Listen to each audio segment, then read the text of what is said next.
അല്പസമയത്തിനകം ഈ വേദിയിൽ നടക്കുകയാണ്. പുസ്തകത്തിൻ്റെ കോപ്പികൾ പുറത്ത് വിൽക്കുവാൻ വെച്ചിട്ടുണ്ട്. ഇന്ന് ഏറെ ഡിസ്കൗണ്ടോടെ വായനക്കാർക്ക് സ്വന്തമാക്കുവാനും അത് എഴുത്തുകാരൻ്റെ കയ്യൊപ്പോടെ കൊണ്ടുപോകാനുമുള്ള അവസരമുണ്ട്. പ്രിയ വായനക്കാർ ഈ അവസരം പ്രയോജനപ്പെടുത്തണമെന്ന് വിനീതമായി അറിയിക്കുന്നു. നമ്മുടെ പ്രിയപ്പെട്ട അതിഥികളെല്ലാവരും ഈ വേദിയിൽ എത്തിച്ചേർന്നിരിക്കുന്നു. ഏതാനും നിമിഷങ്ങൾക്കുള്ളിൽ നിയോഗം എന്ന നോവലിൻ്റെ പ്രകാശന കർമ്മം ഇവിടെ നടക്കും.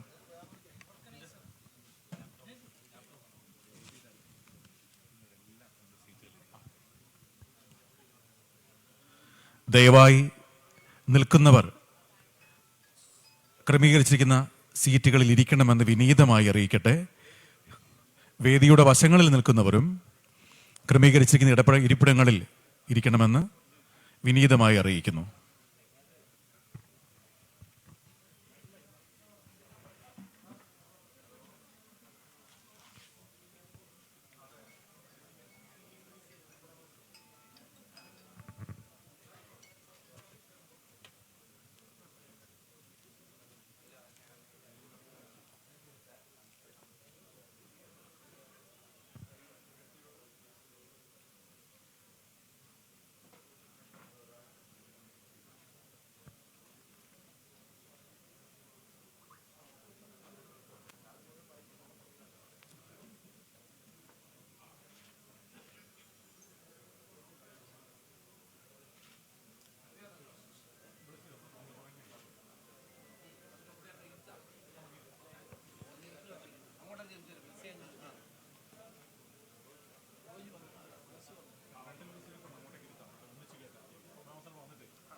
മനോരമ ബുക്സ് പ്രസിദ്ധീകരിച്ച രമേശ് ചെന്നിത്തലയുടെ ആദ്യ നോവൽ നിയോഗം ഈ വേദിയിൽ പ്രകാശിതമാവുകയാണ്. വിശിഷ്ടാതിഥികൾ ഏവരും ഈ വേദിയിൽ എത്തിച്ചേർന്നിരിക്കുന്നു.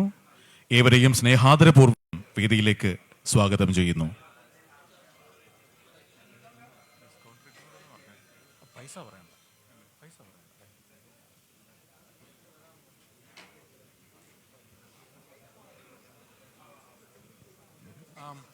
ഇരിക്കുന്നതിന് മുമ്പ് അക്ഷരദീപം തെളിയിച്ചാലോ?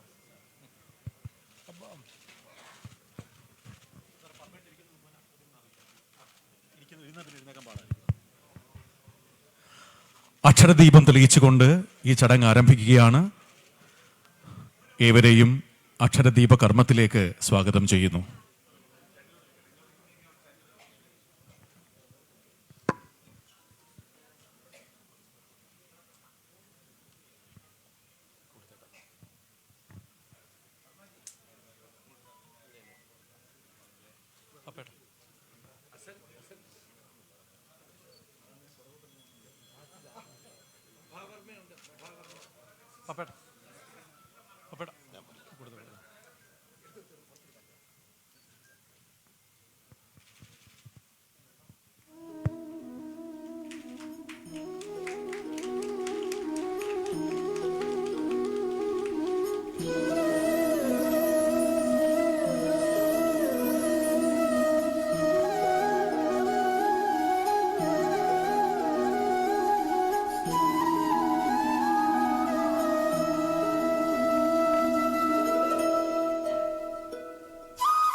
സ്വാഗതം ആശംസിക്കുന്നതിനായി Manorama books editor in charge Shri Thomas ഡൊമിനിക്കിനെ ക്ഷണിക്കുന്നു. ബഹുമാനപ്പെട്ടവരെ, വളരെ വ്യത്യസ്തമായ ഒരു പരിപാടിയാണ്. രാഷ്ട്രീയത്തിൻ്റെ ചൂടിൻ്റെ സമയത്ത് എഴുത്തിനെക്കുറിച്ച് സംസാരിക്കാനും സംവദിക്കാനും രാഷ്ട്രീയക്കാർ ഉൾപ്പെടെയുള്ളവർ ഒത്തുചേർന്നിരിക്കുന്നു എന്ന കൗതുകം എന്നെയും അത്ഭുതപ്പെടുത്തുന്നു. മാത്രമല്ല, പുസ്തകത്തിൻ്റെ പ്രകാശന കർമ്മത്തിനു വേണ്ടി മലയാളത്തിൻ്റെ കഥാകാരൻ, ലോകത്ത് ജീവിച്ചിരിക്കുന്ന ഏറ്റവും പ്രായമേറിയ സർഗാത്മക സാഹിത്യത്തിൽ നിലനിൽക്കുന്ന എഴുത്തുകാരൻ തന്നെ വന്നിരിക്കുന്നു എന്നതും മറ്റൊരു കൗതുകമാണ്. അടുത്ത കാലത്ത് ഹോർത്തുസ് മലബാറിക്കസിനെ കുറിച്ച് ഒരു ഗവേഷണ ഗ്രന്ഥം പുറത്തിറക്കിയത് ആ പ്രകാശന ചടങ്ങിൽ പങ്കെടുക്കുകയുണ്ടായി.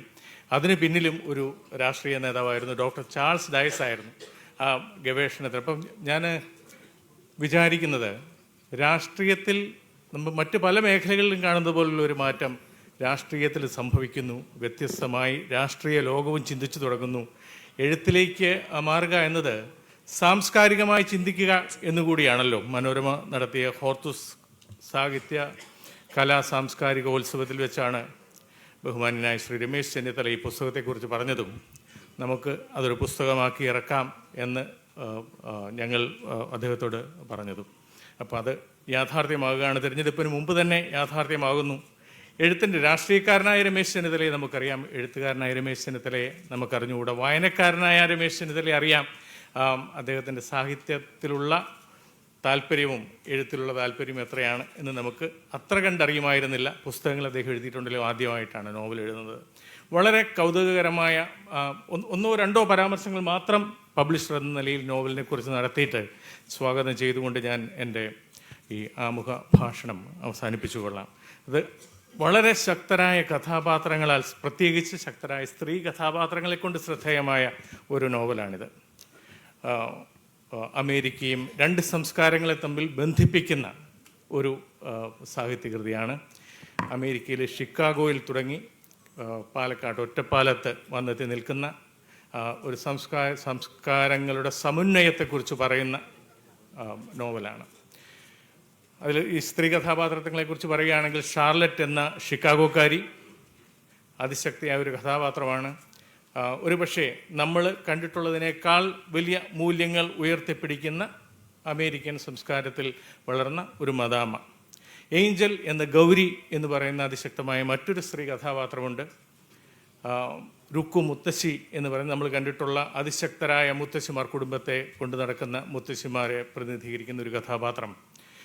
പിന്നെ പൊതുകാര്യ പ്രസക്തനായ ശേഖരൻകുട്ടി, ഒരു തറവാടിൻ്റെ ആരുമല്ലാതിരുന്നിട്ടും ആ തറവാട്ടിലെ കാര്യങ്ങൾ നിയന്ത്രിക്കുന്ന ശേഖരൻകുട്ടി എന്ന കഥാപാത്രം നമ്മൾക്ക് നമ്മുടെ നാട്ടിൽ കണ്ടിട്ടുണ്ടാവും. ഇങ്ങനെ വളരെ ശ്രദ്ധേയമായ കഥാപാത്രങ്ങളുടെ, ശക്തരായ കഥാപാത്രങ്ങളുടെ, അദ്ദേഹം കടന്നുപോയിട്ടുള്ള ജീവിതാനുഭവങ്ങളിൽ നിന്ന് ഉൾക്കൊണ്ട് സ്വായത്തമാക്കിയ കഥാപാത്രങ്ങളുടെ അനുഭവങ്ങളുടെ ഒരെഴുത്താണ്.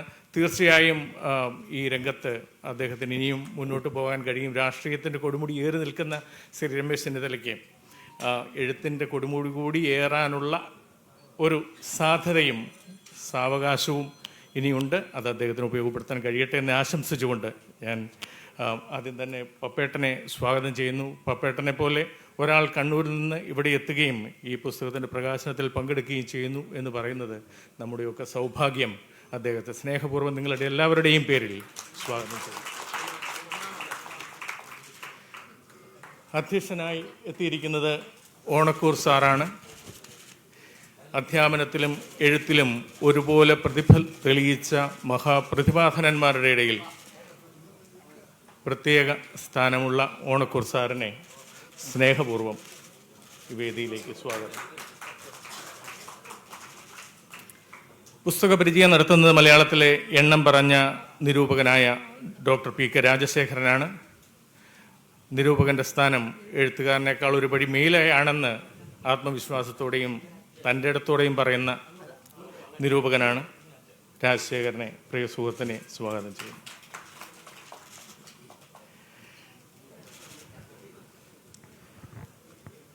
ഏറെ സിനിമകളിലൂടെ, അതും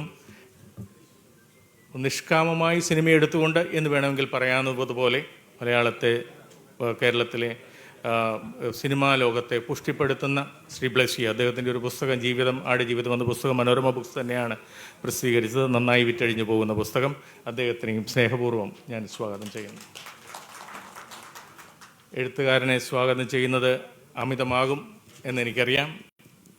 എങ്കിലും ഔപചാരികതയുടെ പേരിൽ നമ്മുടെ രാഷ്ട്രീയത്തിലെ എഴുത്തുകാരിലെ രാഷ്ട്രീയക്കാരൻ എന്നൊക്കെ വിശേഷിപ്പിക്കാവുന്ന ബഹുമാന്യ സുഹൃത്ത് ശ്രീ രമേശ് ചെന്നിത്തലയെ സ്വാഗതം ചെയ്തുകൊണ്ട് ഞാനൊരു വാക്കുകൾ അവസാനിപ്പിക്കുന്നു. നിങ്ങളേവരെയും സദസ്സിനെ വലിയൊരു സദസ്സ് ഇവിടെ എത്തിച്ചേർന്നിരിക്കുന്നു.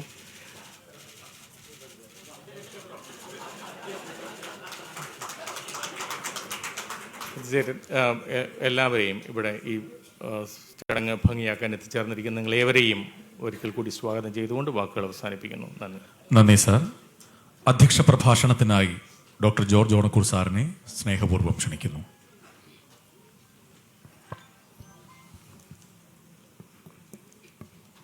നമുക്കേറെ പ്രിയപ്പെട്ട ശ്രീ രമേശ് ചെന്നിത്തലയുടെ ആദ്യ നോവൽ ഞാൻ മനഃപൂർവ്വം പറയുന്നതാണ്.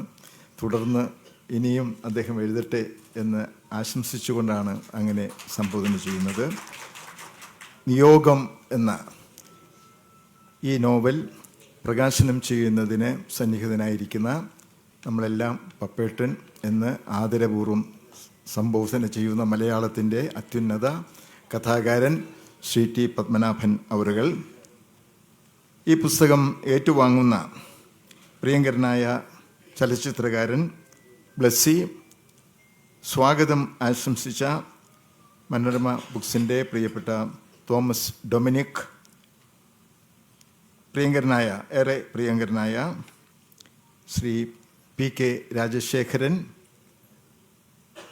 നമ്മുടെ ഈ യോഗത്തിൻ്റെ വിശിഷ്ട സാന്നിധ്യം, കാരണഭൂതൻ എന്ന് പറയാവുന്ന നോവലിസ്റ്റ് ശ്രീ രമേശ് ചെന്നിത്തല, രമേശിൻ്റെ പ്രിയപ്പെട്ട കുടുംബാംഗങ്ങൾ, അനിത അടക്കമുള്ള കുടുംബാംഗങ്ങൾ, നമ്മുടെ രാഷ്ട്രീയ രംഗത്തെ ഏറെ പ്രാധാന്യമർഹിക്കുന്ന വ്യക്തിത്വങ്ങൾ, എല്ലാവരെയും ഹൃദയപൂർവ്വം സംബോധന ചെയ്തുകൊണ്ട്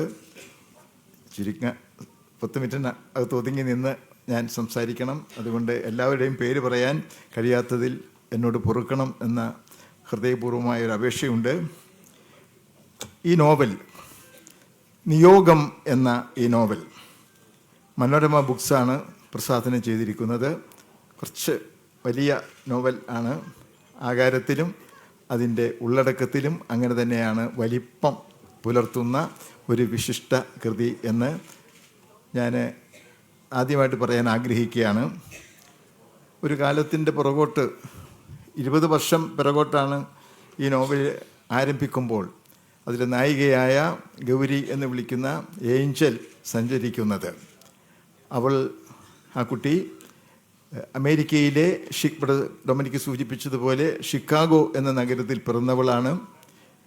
അവളുടെ അച്ഛൻ വിനയചന്ദ്രൻ അമേരിക്കയിൽ താമസിക്കുന്ന ഘട്ടത്തിൽ അമേരിക്കയിലുള്ളൊരു യുവതിയുമായി പ്രണയത്തിലാവുകയും അവളെ ക്ഷേത്രസന്നിധിയിൽ വെച്ച് ഭാരതീയ ആചാരപ്രകാരം വിവാഹം ചെയ്യുകയും ഉണ്ടായി. അതിൽ പിറന്ന ഷാർലറ്റ് എന്ന അമേരിക്കൻ വനിതയിൽ പിറന്ന പെൺകുട്ടിയാണ് ഏഞ്ചൽ. അവൾക്ക് 20 വയസ്സ് ആയിരുന്നു. അച്ഛനെ തേടി ഇന്ത്യയിലേക്ക് അവൾ യാത്ര ചെയ്യുകയാണ്. ഒറ്റപ്പാലത്ത്, ഇവിടെ സൂചിപ്പിച്ചതുപോലെ ഒറ്റപ്പാലത്ത് എത്തുകയാണ്. ശങ്കരമംഗലം എന്ന പ്രസിദ്ധമായ കുടുംബത്തിലെ അംഗമായ വിനയചന്ദ്രനെ തേടിയാണ്, സ്വന്തം അച്ഛനെ തേടിയാണ് എത്തുന്നത്. അമേരിക്കയിൽ ആണ് ജനിച്ചത് എങ്കിലും പൈതൃകത്തിൻ്റെ വേരുകൾ തേടി ഭാരതത്തിൽ എത്തുന്ന യുവതി. ഇതൊരു സവിശേഷമായ കഥാസങ്കല്പനമാണ് എന്ന് എനിക്ക് തോന്നുന്നു. പുറത്ത് ജനിച്ചു എങ്കിലും ഇന്ത്യൻ പൈതൃകം അഭിമാനകരമാണ് എന്ന് കരുതി തിരികെ ഓടിയെത്തുന്ന ഒട്ടേറെ ആളുകളെ എനിക്കറിയാം. അമേരിക്കയിൽ നിന്ന് മാത്രമല്ല, ലോകത്തിൻ്റെ പല ഭാഗങ്ങളിൽ നിന്ന് നമ്മുടെ നാടിൻ്റെ ഈ പൈതൃകം അന്വേഷിച്ച് അതിൻ്റെ വേരുകൾ തേടിയെത്തുന്ന ഒട്ടേറെ ആളുകൾ പരിചയപ്പെടാൻ എനിക്കിട വന്നിട്ടുണ്ട്. അതിൽ ഒരാളായിട്ട് ഞാനിവിടെ ഏഞ്ചലിനെ കാണുകയാണ്. ഏഞ്ചൽ ഇന്ത്യയിൽ വരുന്നു. രുക്കു മുത്തശ്ശി നിയന്ത്രിക്കുന്ന കുടുംബത്തിൽ എത്തുകയാണ്. പക്ഷെ നിർഭാഗ്യവശാൽ ഏഞ്ചലിന് അച്ഛനെ കാണാനുള്ള ഭാഗ്യം ഉണ്ടാകുന്നില്ല. വെള്ള പുതപ്പിച്ച് കിടത്തിയിരിക്കുന്ന വിനയചന്ദ്രൻ്റെ മൃതദേഹം ആണ് അവളെ കാത്തിരിക്കുന്നത്. അസ്തപ്രജ്ഞ ആയി ഒരു നിമിഷം എങ്കിലും ധൈര്യം, ഒരു ഭാരതീയ വനിതയുടെ മട്ടിൽ ധൈര്യം വീണ്ടെടുത്ത് അവൾ ആ കുടുംബത്തോട് ഇണങ്ങിച്ചേരുകയാണ്. രുക്കുമുത്തശ്ശി അവളെ ഗൗരി എന്നാണ് വിളിക്കുന്നത്. വളരെ പ്രധാനപ്പെട്ട പ്രയോഗങ്ങളാണ്. വളരെ സൂക്ഷിച്ചാണ്, കൃത്യമായിട്ടാണ് രമേശ് ഈ നോവൽ രചിച്ചിരിക്കുന്നത് എന്നെനിക്ക് തോന്നുന്നു. ഇത് വെറും ഒരു ചരിത്രാഖ്യാനമോ കാൽപ്പനിക കഥയോ അല്ല. ഇതിന് അർത്ഥപൂർണമായ ദാർശനിക മൂല്യങ്ങൾ അടിയുറച്ച സാന്ദ്രമായ വികാര അനുഭൂതിയുടെ ആവിഷ്കാരം ഈ നോവലിൽ കൃത്യമായിട്ടുണ്ട് എന്ന് ഞാൻ പറയുകയാണ്. ഞാൻ കോളേജിൽ പഠിപ്പിക്കാൻ തയ്യാറാകുന്നത് പോലെ 3 രാത്രികളിരുന്ന് ഈ നോവലിനെ കുറിച്ച് വിശദമായിട്ട് എഴുതിയിട്ടുണ്ട്. അത് മുഴുവൻ എവിടെ അവതരിപ്പിക്കുകയില്ല, അത് എവിടെയെങ്കിലും പ്രസിദ്ധീകരിച്ചോളാം എന്നാണ് എനിക്ക് തോന്നുന്നത്. അച്ഛൻ്റെ ജഡത്തിൽ നമസ്കരിക്കുന്ന ഒരു ഭാരതീയ വനിതയെപ്പോലെ, യുവതിയെപ്പോലെ നമസ്കരിച്ചുകൊണ്ട് അവൾ ശരിക്കും ഈ നാടിൻ്റെ സംസ്കൃതിയുടെ ഭാഗമായിട്ട് തീരുകയാണ്. എല്ലാ അർത്ഥത്തിലും ഓരോ സന്ദർഭങ്ങളും ആ വലിയ കുടുംബത്തിൽ അച്ഛൻ 2ാമത് വിവാഹം ചെയ്ത വിമലാദേവി ഉണ്ട്, അവരുടെ മകൻ കൃഷ്ണൻ ഉണ്ട്, കൊച്ചു കൃഷ്ണനാണ്. ആ പേരൊക്കെ വളരെ പ്രധാനപ്പെട്ട സൂക്ഷിച്ചായിട്ടിരിക്കുന്നത്. ആ കൃഷ്ണനെ നെഞ്ചോട് ചേർത്ത് പിടിച്ചുകൊണ്ടാണ് ഗൗരി ആ ഭൂമിയിൽ നിൽക്കുന്നത് എന്നർത്ഥം. നോവലിൽ ആകുമ്പോഴത്തേക്ക് കഥയുടെ ഉള്ളിലേക്ക് അധികം കയറി പറഞ്ഞു കഴിഞ്ഞാൽ വായനാ സുഖം അതിൻ്റെ നഷ്ടപ്പെട്ടു പോകുമെന്നുള്ളതുകൊണ്ട് ഞാൻ ദീർഘമായിട്ട് പറയുന്നില്ല. പക്ഷേ കൃഷ്ണചന്ദ്രൻ തൻ്റെ അച്ഛൻ്റെ 2ാമത്തെ ഭാര്യയിൽ ജനിച്ച അനുജനെ, ഹാഫ് ബ്രദർ എന്നൊക്കെ നമ്മൾ പറയില്ലേ, ഇത് സ്വന്തം ബ്രദർ നെഞ്ചോട് ചേർത്ത് പിടിച്ചുകൊണ്ട് അവന് ഒരു ദുഃഖം വരുമ്പോൾ, ഒരാപത്ത് വരുമ്പോൾ, അത്യാപത്ത് വരുമ്പോൾ സഹായിക്കാൻ സന്നദ്ധയാകാൻ കഴിയുന്നത് ഗൗരിക്ക് മാത്രമാണ്. ഒരു കിഡ്നി ട്രാൻസ്പ്ലാന്റേഷൻ്റെ പ്രശ്നം എനിക്കിത് അറിയാവുന്നൊരു കാര്യമായതുകൊണ്ടാണ്. സ്വന്തം ഭാര്യയുടെ കിഡ്നി ചിലപ്പോൾ ഭർത്താവിന് സ്വീകാര്യമായി എന്ന് വരില്ല. പക്ഷെ രക്തബന്ധത്തിൽ പിറന്ന സ്വന്തം സഹോദരിയുടെ കിഡ്നിയെ കുട്ടിക്ക് സ്വീകരിച്ച് അവൻ ജീവിതത്തിലേക്ക് മടങ്ങി വരുന്ന ഒരു രംഗമുണ്ട്. ഈ നോവലിൽ വേണമെങ്കിൽ 2ആയിട്ട് വിഭജിക്കാം. കാരണം ഗൗരിയുടെ അല്ലെങ്കിൽ ഗൗരിയായി മാറിയ ഏഞ്ചലും അതുപോലെ തന്നെ അവിടുത്തെ ഡോക്ടർ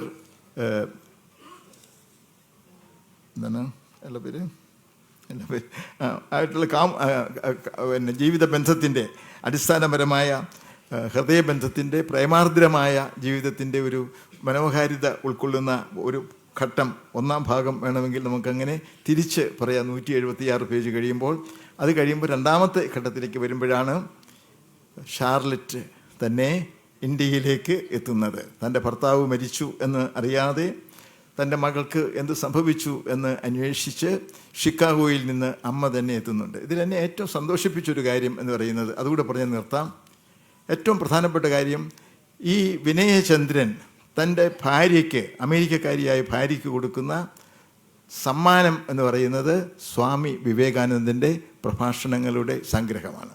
ഒരു നിക്ഷേപം പോലെ ഈ അമ്മ ഷാർലറ്റ് സൂക്ഷിക്കുന്നത്, ഹൃദയത്തോട് ചേർത്ത് സൂക്ഷിക്കുന്നത് സ്വാമി വിവേകാനന്ദൻ്റെ പുസ്തകമാണ്, പ്രബന്ധങ്ങളുടെ സമാഹരണമാണ്. സ്വാമി വിവേകാനന്ദൻ ലോകത്തിൻ്റെ മുമ്പിൽ ഇന്ത്യൻ സംസ്കൃതിയുടെ മഹാനായ അംബാസിഡറാണ് എന്ന് നമുക്ക് പറയാൻ സാധിക്കും എന്നും. കാരണം my brothers and sisters in the United States എന്ന് പറയാനുള്ള ആർജവം കാണിച്ച മഹത് വ്യക്തിത്വമാണ്. അപ്പോൾ ഈ നോവൽ ഇത് ഒറ്റ വാക്കിൽ ഞാനിങ്ങനെ ഒതുക്കി പറയാൻ ശ്രമിക്കുമ്പോൾ, ഇത് ഒരു പുതുമ അല്ലെങ്കിൽ അവകാശപ്പെടുന്ന നോവലാണ്. പക്ഷെ ഒരു പുതിയ തുടക്കക്കാരൻ്റെ എഴുത്ത് എന്ന് നമുക്ക് തോന്നുന്നില്ല. നല്ല ഹൃദയസ്ഥനായിരിക്കുന്ന ഒരു എഴുത്തുകാരൻ്റെ ഒരു സുഖം ഈ നോവൽ പാരായണത്തിൽ എനിക്ക് വായിക്കാൻ കഴിഞ്ഞു, അനുഭവിക്കാൻ കഴിഞ്ഞു എന്ന് ഞാൻ പറയുകയാണ്. അനിതയാ പറയേണ്ടത് എന്താണ് ഇതിൻ്റെ രഹസ്യം എന്നുള്ളത്. ഇന്ന് വരെ രമേശിന് അങ്ങനെ ഒരു മുഖം നമ്മൾ കണ്ടിട്ടില്ല. ഒരു നോവലിസ്റ്റിൻ്റെ മുഖം, കഥാകാരൻ്റെ മുഖം കണ്ടിട്ടില്ല. പ്രഗത്ഭനായ ഒരു രാഷ്ട്രീയ നേതാവ് എന്നുള്ള നിലക്ക് ആർജവത്തോടുകൂടി അദ്ദേഹം പ്രവർത്തിക്കുമ്പോഴും ഒട്ടേറെ സഹായങ്ങൾ എല്ലാവർക്കും, ഏത് തലത്തിൽ നിൽക്കുന്ന ആളുകൾക്കും നിർലോഭം എത്തിക്കുമ്പോഴും അദ്ദേഹത്തിന് ഒരു നോവലിസ്റ്റിൻ്റെ മുഖം ഞാൻ ആദ്യമായിട്ടാണ് കാണുന്നത്. പക്ഷേ ആ മുഖം സുന്ദരമാണ്. രാഷ്ട്രീയ മുഖം അല്ലെങ്കിൽ ജീവിതമുഖം എങ്ങനെ സുന്ദരമായിരിക്കുന്നുവോ അതുപോലെ തന്നെ നോവലിസ്റ്റ് എന്നുള്ള നിലയിലും രമേശ് ചെന്നിത്തലയുടെ മുഖം സുന്ദരമാണ്, മനസ്സ് ആർദ്രമാണ് എന്ന് ഈ നോവൽ തെളിയിക്കുന്നു. ഒപ്പം ഒറ്റ കാര്യം കൂടിയുള്ളത്, ഈ രാജ്യത്തിൻ്റെ പാരമ്പര്യങ്ങളോട്, മഹത്വത്തോട് എത്ര ഹൃദയപൂർവ്വമാണ് അദ്ദേഹം ഇണങ്ങിച്ചേർന്നിരിക്കുന്നത്. പ്രഭാഷണത്തിൻ്റെ നല്ല പ്രഭാഷകനാണെന്നെല്ലാം നമുക്കറിയാം, പക്ഷേ പ്രഭാഷണത്തിൻ്റെ ശൈലിയല്ല, ഒരു കഥാകാരൻ്റെ ശൈലി നാടകീയമായ മുഹൂർത്തങ്ങൾ ചേർത്ത് ഇണക്കിക്കൊണ്ട് അതിസുന്ദരമായ ഒരു കലാസൃഷ്ടി നമുക്ക് തന്നിരിക്കുന്നു. മനോരമ അത് വളരെ ഭംഗിയായി മുദ്രണം ചെയ്ത് നമ്മുടെ കൈകളിൽ എത്തിക്കുന്നു. ഈ വിശിഷ്ട സദസ്സിൻ്റെ മുമ്പിൽ വെച്ച് ഈ പുസ്തകം നമ്മുടെ മഹാനായ കഥാകാരൻ ശ്രീ ടി പത്മനാഭൻ അവറുകൾ നമുക്ക് സമർപ്പിക്കുമ്പോൾ, സഹൃദയ സമൂഹത്തിന് സമർപ്പിക്കുമ്പോൾ തീർച്ചയായും നമ്മുടെ ഹൃദയമെല്ലാം ആർദ്രമാകുന്നു. ഒരു കഥ വായിക്കാൻ കഴിഞ്ഞു എന്നുള്ളതിൽ അത്യധികം ധന്യമാകുന്നു. മഹത്തായ ഒരു കലാസൃഷ്ടി സാഹിത്യത്തിന് സ്വന്തമാക്കാൻ കഴിഞ്ഞതിൽ ആ നിലക്ക് കഥാകാരന്, നോവലിസ്റ്റിന്, പ്രിയപ്പെട്ട ശ്രീ രമേശ് ചെന്നിത്തലയ്ക്ക് എല്ലാ ഭാവുകവും ഹൃദയപൂർവ്വം പ്രാർത്ഥിച്ചുകൊണ്ട് ആശംസിച്ചുകൊണ്ട് എൻ്റെ ഈ അധ്യക്ഷ പ്രസംഗം ഞാൻ അവസാനിപ്പിക്കുന്നു. നന്ദി, നമസ്കാരം, ജയ് ഹിന്ദ്. വളരെ നന്ദി സാർ. അടുത്തത് പുസ്തക പ്രകാശനമാണ്. പുസ്തകം പ്രകാശനം ചെയ്യുന്നതിനായി ഏറെ ബഹുമാനപ്പെട്ട ശ്രീ ടി പത്മനാഭനെയും ഏറ്റുവാങ്ങുന്നതിനായി പ്രിയ ചലച്ചിത്രകാരൻ ശ്രീ ബ്ലസിയെയും സ്വാഗതം ചെയ്യുന്നു.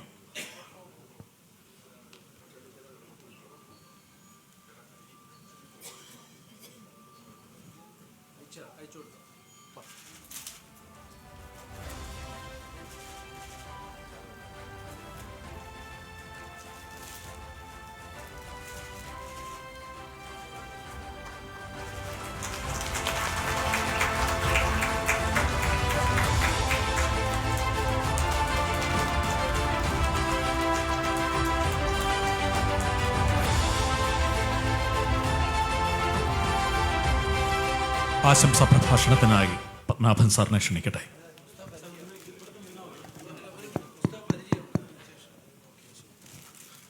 പുസ്തക പരിചയത്തിനായി ഡോക്ടർ പി കെ രാജശേഖരൻ സാറിനെ ക്ഷണിക്കുന്നു. ആരാധ്യനായ ടി പത്മനാഭൻ, പ്രിയപ്പെട്ട നോവലിസ്റ്റ് രമേശ് ചെന്നിത്തല, എൻ്റെ അധ്യാപകനായ ജോർജ് ഓണക്കൂർ, പ്രിയപ്പെട്ട ചലച്ചിത്ര സംവിധായകനായ ബ്ലസി, ഇവിടെ കേൾക്കുന്നില്ല, അവസാനം പറഞ്ഞ് ഒന്നുകൂടെ പറയാം.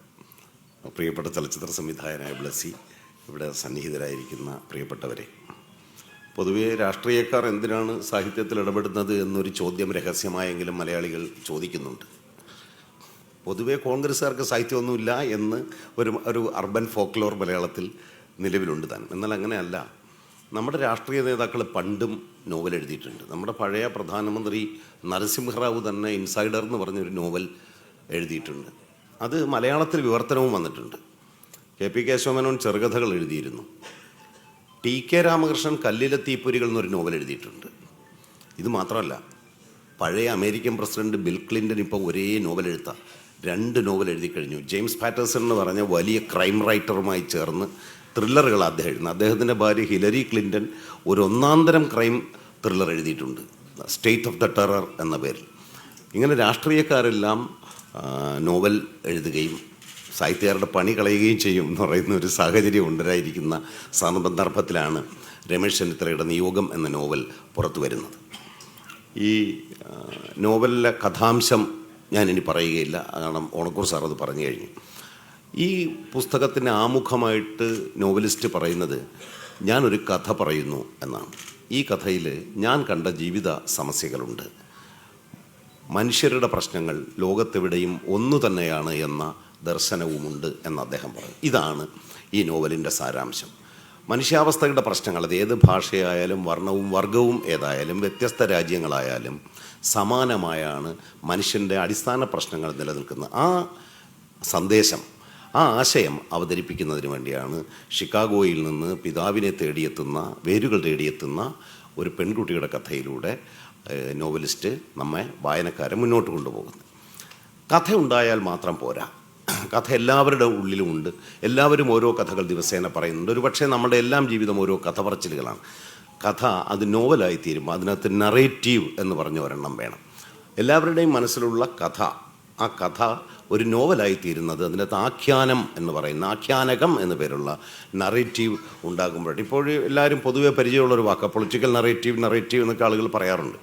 ഈ നറേറ്റീവ് രൂപപ്പെടുത്തുമ്പോഴാണ് ഒരു മികച്ച നോവൽ ഉണ്ടായിത്തീരുന്നത്. ഈ രമേശ് ചെന്നിത്തല ഈ നോവൽ വിജയിച്ചിരിക്കുന്നത് ഇത് അദ്ദേഹം പരീക്ഷണങ്ങൾക്ക് മുതിരുന്നില്ല.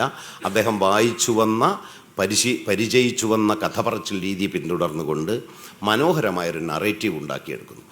ഒരു നറേറ്റീവ് ആഖ്യാനം മുന്നോട്ട് പോയാൽ മാത്രമേ വായനക്കാർ പുസ്തകം താഴെ വയ്ക്കാതിരിക്കുകയുള്ളൂ. അത് സിനിമയിലൊന്ന് പ്രധാനമാണ്. അത് സീക്വൻസ് ആയിട്ട് ഇങ്ങനെ മുന്നോട്ട് പോയിക്കൊണ്ടേയിരിക്കണം. കാരണം സ്ഥലത്തിൽ നിൽക്കുന്ന ഒരു രൂപമാണ് നോവൽ. അത് മുന്നോട്ട് പോകണമെങ്കിൽ കാലത്തിലൂടെ സഞ്ചരിക്കണം. കാലത്തിലൂടെ എന്ന് വെച്ചാൽ നമ്മുടെ വായനയുടെ കാലത്തിലൂടെ നോവൽ മുന്നോട്ട് പോകണമെങ്കിൽ ആഖ്യാനം ഭംഗിയുള്ളതായിരിക്കണം. അത് ഭംഗിയുള്ളതാകണമെങ്കിൽ അതിന് ഭാഷയുണ്ടാകണം, കഥാപാത്രങ്ങൾ ഉണ്ടാകണം. ആ കഥാപാത്രങ്ങൾ ചോരയും നീരും മജ്ജയും മാംസവുമുള്ള വികാരങ്ങളുള്ള, നമുക്ക് റിലേറ്റ് ചെയ്യാൻ കഴിയുന്ന, നമുക്ക് ബന്ധപ്പെടാൻ കഴിയുന്ന, നമ്മിൽ നിന്ന് ആരോ ആണല്ലോ, ഞാൻ എൻ്റെ ജീവിതത്തിൽ അനുഭവിച്ചിട്ടുള്ള ജീവിത സന്ദർഭങ്ങളാണല്ലോ, ഞാൻ പരിചയിച്ചിട്ടുള്ള ജീവിത സന്ദർഭങ്ങളാണല്ലോ എന്ന് ഓരോ വായനക്കാരനും തോന്നുമ്പോഴേ നോവൽ വിജയിക്കുന്നുള്ളൂ. ആ തോന്നൽ ഉണ്ടാക്കുന്നതിന്, അതായത് വായനക്കാർക്ക് എമ്പതി ഉണ്ടാകുന്ന രീതിയിലുള്ള ഒരു കഥ പറച്ചിൽ രീതി ഈ നോവലിലുടനീളമുണ്ട്. അതുകൊണ്ട് ഇത് കാശ് കൊടുത്ത് വാങ്ങിയാൽ നഷ്ടമില്ല. അതാണ് ഏറ്റവും പ്രധാനം. ഈ പണം കൊണ്ട് രമേശ് ചെന്നിത്തല ഒരു വലിയ പണക്കാരനാവാനോ അദ്ദേഹത്തിന് കഞ്ഞി കുടിക്കാനോ എൻ്റെ ആവശ്യമില്ലായിരിക്കാം. പക്ഷേ നോവലിസ്റ്റിന് ആ നോവൽ വിൽക്കുമ്പോഴാണ്, അത് വായനക്കാരിലെത്തുമ്പോഴാണ് അത് വിജയം വരിച്ചു എന്ന് തോന്നുക. കാരണം അദ്ദേഹം സാഹിത്യത്തെ എത്രത്തോളം സീരിയസ് ആയിട്ടാണ് കാണുന്നതെന്ന് എനിക്ക് വ്യക്തിപരമായി ഒരു ഉദാഹരണം ഞാൻ പറയാം.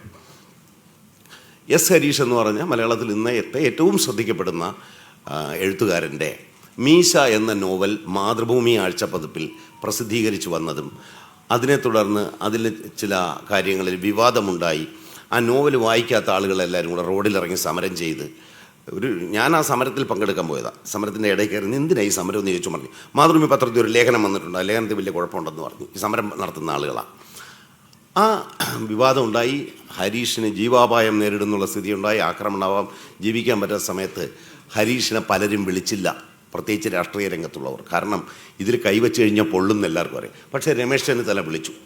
അല്ലെങ്കിൽ അദ്ദേഹം പറയട്ടെ, ഹരീഷിനോട് രമേശ് ചെന്നിത്തല പറഞ്ഞ ഒറ്റ കാര്യമാണ്, ഹരീഷേ ഈ നോവൽ ഞാൻ പ്രസിദ്ധീകരിക്കട്ടെ, ശരിയല്ലേ, പ്രസിദ്ധീകരിക്കട്ടെ എന്ന് പറഞ്ഞു. കാരണം ഇത് പ്രസിദ്ധീകരിച്ച വലിയ ശത്രുക്കളെയാണ് ക്ഷണിച്ചു വരുത്താൻ പോകുന്നത്. വലിയ ആപൽക്കരമായ ശത്രുക്കളുണ്ട്. അങ്ങനെ ഒരു സന്നദ്ധത അദ്ദേഹം കാണിച്ചു. അത് സാഹിത്യത്തോടുള്ള അദ്ദേഹത്തിൻ്റെ ഒരു പ്രിയത്തെയാണ് കാണിക്കുന്നത്. ഞാനും അദ്ദേഹം കൂടെയാണ് KR മീരയുടെ ആരാച്ചാരുടെ ഇംഗ്ലീഷ് ട്രാൻസ്ലേഷൻ പ്രകാശനം ചെയ്യാൻ പോയത്. ഞങ്ങൾ രണ്ടുപേരും ഉണ്ടായിരുന്നു. അപ്പോൾ ഈ സാഹിത്യത്തോടുള്ള ഈ കൗതുകമാണ് അദ്ദേഹത്തിന് ഈ കഥ പറച്ചിലുടനീളമുണ്ടത്. ഇതിലെ കഥാപാത്ര സൃഷ്ടി, നമുക്ക് പരിചയമുള്ള ജീവിത സന്ദർഭങ്ങളിൽ നിന്ന് ഇത് നമ്മളിൽ ആരോ ആണ് എന്ന് തോന്നുന്ന തരത്തിൽ ആവിഷ്കരിക്കാൻ അദ്ദേഹത്തിന് ഈ നോവലിൽ കഴിഞ്ഞിട്ടുണ്ട്. അദ്ദേഹം ഉപയോഗിച്ചിരിക്കുന്ന ഭാഷ ഈ പുതിയ നോവലിസ്റ്റുകൾ എഴുതുന്ന പരീക്ഷണാത്മകമായ ഭാഷയല്ല.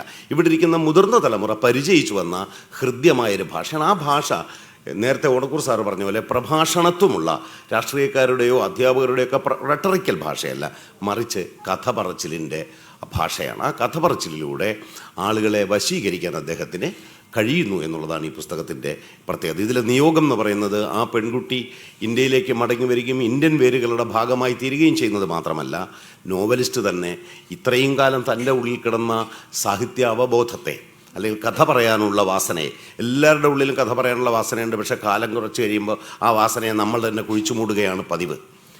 പക്ഷെ ആ വാസനയെ എവിടെങ്കിലും ഒന്ന് സാധിക്കണം എന്നുള്ള അദമ്യമായ ഇച്ഛാശക്തി ഈ നോവലിസ്റ്റിൻ്റെ പിന്നിലുണ്ട്. ആ ഇച്ഛാശക്തിയാണ് ഈ നോവലിനെ ഹൃദ്യമായ ഒരു സാഹിത്യാനുഭവമാക്കി മാറ്റുന്നത്. ഈ പുസ്തകത്തെ പരിചയപ്പെടുത്തിക്കൊണ്ട് എനിക്ക് ഇത്രമാത്രമാണ് പറയാനുള്ളത്. ഈ പുസ്തകം നിങ്ങൾക്ക് ഒരു നഷ്ടമാവുകയില്ല. അത് നിങ്ങളുടെ ഹൃദയത്തിൻ്റെ ഒപ്പം സഞ്ചരിക്കും എന്ന് ഒരു വായനക്കാരൻ എന്നുള്ള നിലയിൽ എനിക്ക് സാക്ഷി പറയാൻ കഴിയും എന്ന് പറഞ്ഞ് എൻ്റെ വാക്കുകൾ അവസാനിപ്പിക്കുന്നു. എല്ലാവർക്കും നമസ്കാരം. നന്ദി സാർ. ആശംസാ പ്രഭാഷണത്തിനായി ബഹുമാനപ്പെട്ട ശ്രീ ടി പത്മനാഭനെ ക്ഷണിക്കുന്നു.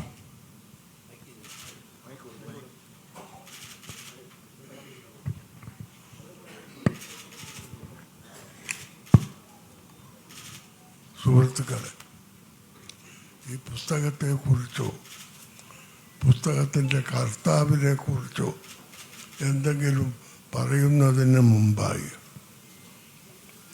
തീർത്തും അപ്രതീക്ഷിതമായ ഒരനുഭവമാണ് എനിക്കിന്ന് ഇവിടെ ഉണ്ടായത്.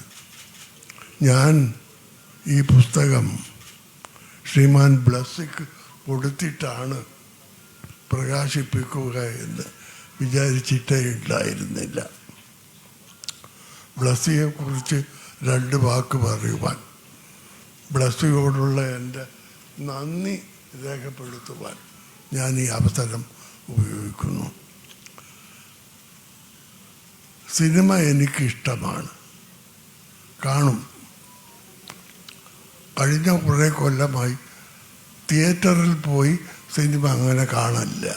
കാരണം കൂക്കി വിളിയും ബഹളവുമൊക്കെ ആയിരിക്കും അവിടെ.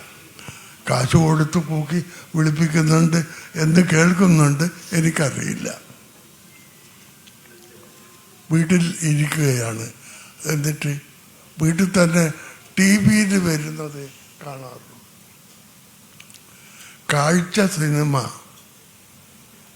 എത്ര തവണയാണ് കണ്ടതെന്ന് പറയാൻ കഴിയില്ല.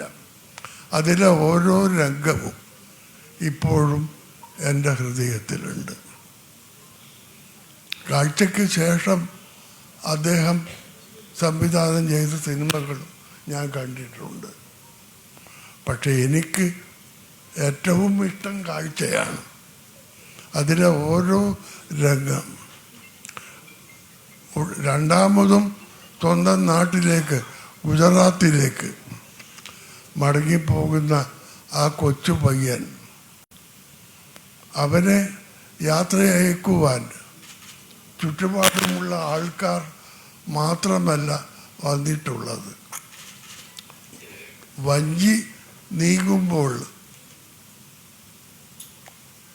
മിണ്ടാപ്രാണികളായ ആടും പശുക്കുട്ടിയും ഒക്കെ തലയുയർത്തി വേദനയോടെ ആ രംഗം, കുട്ടി പോകുന്ന രംഗം നോക്കി നിൽക്കുന്നത് കണ്ടപ്പോൾ അന്ന് ഞാൻ അനുഭവിച്ച വേദന,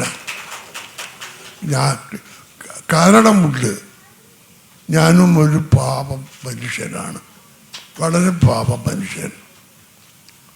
അതുകൊണ്ടാണ് ഇപ്പോഴും പക്ഷികളെയും മൃഗങ്ങളെയും പട്ടികൾ എല്ലാം, നായ, പൂച്ച, ഇതിനെക്കുറിച്ചൊക്കെ കഥകൾ എഴുതും. പിന്നെ കുട്ടികളെയും, ബ്ലസ് കുട്ടിയെക്കുറിച്ചല്ലേ കഥ പറഞ്ഞത്. മലയാളത്തിൽ എന്നല്ല, ലോകത്തിൽ തന്നെ ഒരു വിഷയത്തിൽ എന്നെ തോൽപ്പിക്കുവാൻ ഒരു കഥാകൃത്തും ഇന്ന് വരെയും ഉണ്ടായിട്ടില്ല. എന്നേക്കാളും വലിയ കഥാകൃത്തുക്കൾ മലയാളത്തിൽ എത്രയോ ഉണ്ട്, എല്ലാ ഭാഷകളിലുമുണ്ട്. പക്ഷെ ഒന്നിൽ, ഒരാസ്പെക്റ്റിൽ എന്നെ തോൽപ്പിക്കുവാൻ ഒരാളും ഉണ്ടായിട്ടില്ല. കുട്ടികൾ മാത്രം കഥാപാത്രങ്ങളായിട്ടുള്ള 50-ലധികം കഥകൾ ഞാൻ എഴുതിയിട്ടുണ്ട്. പത്മനാഭൻ്റെ കുട്ടികൾ എന്ന പേരിൽ അത് പുസ്തകമാവുകയും ചെയ്തിട്ടുണ്ട്. ഇതൊക്കെ കൊണ്ടാണ് ഒരുപക്ഷെ ആയിരിക്കാമെന്നേ എനിക്ക് പറയാൻ കഴിയുള്ളൂ. ഇപ്പോഴും എൻ്റെ മനസ്സ് വേവലാതി ആവുകയാണ് ചെയ്യുന്നത്.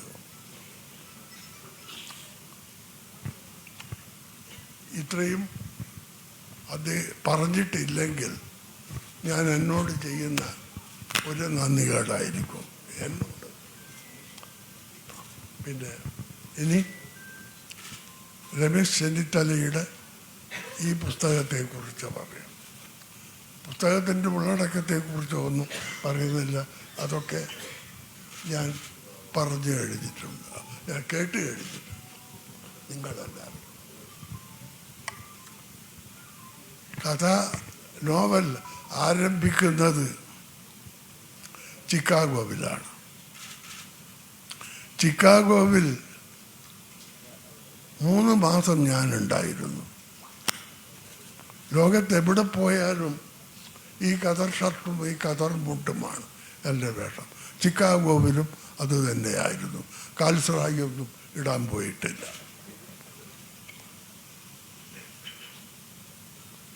മിഷിഗൻ തടാകവും എല്ലാം എനിക്ക് വളരെ പരിചിതമാണ്. ചിക്കാഗോവിലെ വഴികൾ എല്ലാം എനിക്കേറെ പരിചിതമാണ്. ഒറ്റപ്പാലത്ത് 3 മാസമൊന്നും ജീവിച്ചിട്ടില്ല. 4 ദിവസം ഒറ്റപ്പാലത്തും ജീവിച്ചിട്ടുണ്ട്. സംഭവ ബഹുലമായ 4 ദിവസം. ഇത് പറയാൻ കാരണം ചിക്കാഗോവിലും ഒറ്റപ്പാലത്തൊക്കെ പോയ വീരപുരുഷനാണ് ഞാൻ എന്ന് നിങ്ങളുടെ മുമ്പിൽ പറയാനല്ല. ഈ 2 ദിക്കിലും പോയിട്ടും ഒരു കൊച്ചു നോവൽ പോലും എനിക്ക് എഴുതാൻ കഴിഞ്ഞിട്ടില്ല. ചിക്കാഗോവിൽ വളരെ വിചിത്രമായ അനുഭവം ഉണ്ടായിട്ടുണ്ട്. ഞാനും ഭാര്യയും ചിക്കാഗോവിൽ വിമാനമിറങ്ങുന്നു. 50 കൊല്ലമായി. എനിക്ക് വയസ്സ് 97. അന്ന് ഞാൻ മനസ്സിലാക്കുന്നത് ലോകത്തിലെ ഏറ്റവും തിരക്ക് കൂടിയ എയർപോർട്ട് ചിക്കാഗോ ആണ് എന്നാണ്. എൻ്റെ കീശയിൽ ഒരു ഒറ്റ ഉറുപ്പിക പോലുമില്ല, $1 പോലുമില്ല. പുതിയ ഭാഷയിൽ പറഞ്ഞ ഒരു നയാ പൈസ പോലും ഇല്ലാതെയാണ് ഞാനും എൻ്റെ ഭാര്യയും ചിക്കാഗോവിൽ ഇറങ്ങുന്നത്. ഇതുപോലെ ആരും യാത്ര ചെയ്തിട്ടുണ്ടാവും എന്നെനിക്ക് തോന്നുന്നില്ല. എന്നിട്ട് എനിക്ക് പോകേണ്ടത് ചിക്കാഗോ സിറ്റിയുടെ വെളിയിലാണ്. ഞാൻ വളരെ നേരം അവിടെ ഇരുന്നു. എനിക്ക് പരിചയമുള്ളവരെയൊക്കെ ഫോൺ ചെയ്തു. അമേരിക്കക്കാർ ജോലിയിൽ വളരെ താല്പര്യം, അവരവല്ല ജോലി ചെയ്യുന്നവരാണ്. ആരും പകൽ സമയത്ത് വീട്ടിലില്ല, എല്ലാവരും ജോലിക്ക് പോയി. ഞാനിങ്ങനെ വിഷണ്ണനായി അവിടെ ഇരിക്കുന്നത് കണ്ടപ്പോൾ ഒരു സായിപ്പ് പോലീസുകാരൻ വന്ന് എന്താ പ്രശ്നം എന്ന് വെച്ചു. ഞാൻ അയാളോട് പറഞ്ഞു, ഇതാണ് പ്രശ്നം, എനിക്ക് പോകേണ്ടത് ഇന്ന സ്ഥലത്ത് ചിക്കാഗോവിൻ്റെ തൊട്ട സിറ്റിക്ക് വെളിയിലാണ്. അയാൾ എന്നിട്ട് പറഞ്ഞു അതിനടുക്ക പൈസയില്ല എന്നും ഈ കോൺസ്റ്റബിളോട് ഞാൻ പറഞ്ഞു. അയാൾ പല ടാക്സി ഡ്രൈവർമാരെയും സമീപിച്ച് പറഞ്ഞു ഇങ്ങനെ ഒരു വിഷമം വന്നിട്ടുണ്ട്. ആരും സ്വീകരിച്ചില്ല. ഒടുവിൽ ഒരു Karappan driver, very well dressed, അയാൾ എന്നെ കയറ്റി, എന്നെയും ഭാര്യയും. ഞങ്ങൾ കുറച്ച് ദൂരം ചെന്നപ്പോൾ ഞാൻ അയാളോട് ചോദിച്ചു, അയാൾ എന്നോട് ചോദിച്ചു എവിടെ നിന്നാണ് നിങ്ങൾ വരുന്നത്. ഞാൻ പറഞ്ഞു ഞങ്ങൾ ഇന്ത്യയിൽ നിന്നാണ്. കുറച്ചു നേരം ആ ഡ്രൈവർ ഒന്നും പറയാതെ പിന്നെ പറഞ്ഞ വാചകം മരിക്കുന്നത് വരെ എൻ്റെ മനസ്സിൽ നിന്നുമായില്ല. ഇന്ത്യ, ഗാന്ധി. ഓ, ഇതാണ് അദ്ദേഹം, ഇന്ത്യ, ഗാന്ധി. അന്ന് ബഹുമാനപ്പെട്ട നമ്മുടെ പ്രധാനമന്ത്രി, മുഖ്യമന്ത്രി, പ്രധാനമന്ത്രി ഉണ്ടായിരുന്നില്ല. അതുകൊണ്ട് ആ ടാക്സി ഡ്രൈവർക്ക് വിഷമമൊന്നും സംഭവിച്ചതുമില്ല. ഇത്തരം അനുഭവങ്ങൾ വേറെയും ഉണ്ടായിട്ടുണ്ട്. ഒരു കഥ പോലും ഞാൻ എഴുതാനുള്ള ധൈര്യം എനിക്കുണ്ടായിരുന്നില്ല. അത് പറയാനാണ് ഈ അനുഭവം പറഞ്ഞത്. ഒറ്റപ്പാലത്തും ഉണ്ടായിട്ടുണ്ട്, വെറും 4 ആണെങ്കിലും. പക്ഷെ എന്നിട്ടും യാതൊന്നും എഴുതിയിട്ടില്ല. എനിക്ക് ഇദ്ദേഹത്തോട് അസൂയ തോന്നുന്നു. ഉള്ള സത്യം പറയാമല്ലോ, അസൂയ തോന്നുന്നു. ചിക്കാഗോയിൽ നിന്ന് തുടങ്ങി ഒറ്റപ്പാലത്ത് നിന്ന് അവസാനിച്ചിട്ടുള്ള ഇത്. ശ്രീ പി കെ രാജശേഖരൻ നോവലുകൾ എഴുതിയ, ഇപ്പോഴും എഴുതിക്കൊണ്ടിരിക്കുന്ന പ്രശസ്തരായ ഭരണനായകരുടെ രാഷ്ട്രതന്ത്രജ്ഞന്മാർ ഒക്കെ ഓർത്ത് പറഞ്ഞു ആർക്കും എഴുതാം, പ്രധാനമന്ത്രിമാർക്കും നരസിംഹറാവുവിനും എഴുതാം, അത് നല്ലതായിരിക്കുമോ എന്നതാണ് പ്രശ്നം. ആർക്കും സിനിമയെടുക്കാം, പക്ഷെ അത് നല്ലതായിരിക്കണ്ടേ, ആളുകൾ വായിക്കണ്ടേ, തലമുറകളിൽ നിന്ന് തലമുറകളിലേക്ക് അത് സഞ്ചരിക്കട്ടെ.